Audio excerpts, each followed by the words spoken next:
своих работах употребляется 10 век дизайн, 6 век, до завоевания арабов, до этого, да, вся та зороастрийские, там, ну, после вот этого, все они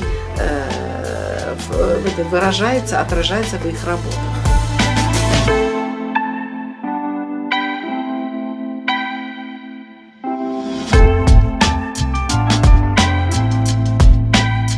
Очень много шахматы, которые были выполнены в художественной росписи, столики традиционные, также более 15 вышивка, байсунские ковры.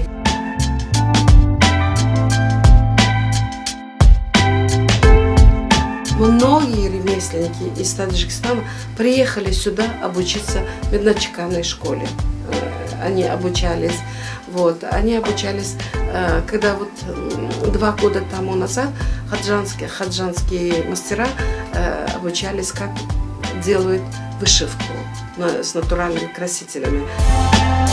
Цели, задачи входят туда, чтобы возродить все утерянных виды ремесел, путем этих возрождений создать новые рабочие места среди молодежи, среди женщин и выйти на международный рынок, рекламировать.